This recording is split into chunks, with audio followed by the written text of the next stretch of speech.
ঘৰখনত ছোৱালী থাকিলে মাক দেউতাকহঁতে অকণমান সময় হ'লেও ছোৱালীবিলাকক সময় দিব লাগে। যিহেতুকে বিহু আহি পালেহি,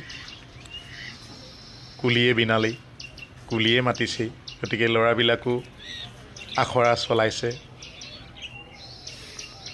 আৰু মই সিহঁতক মোৰ চোতালতেই মই মুখেৰেই ঢোলৰ তাল দিছিলোঁ, তাৰ তালে তালেই তেওঁলোকে নাচিছিলে। আৰু মাতটো নোলালে,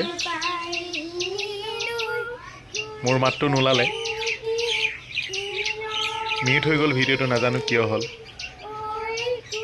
আৰু এয়া তেওঁলোকে নিজেই যোজনা গাইছে। আপোনালোকে ভুল নধৰিব, সিহঁত দুজনী শিকিছেহে আৰু বহুত বাকী আছে শিকিবলৈ, আগলৈকে শিকি যাব।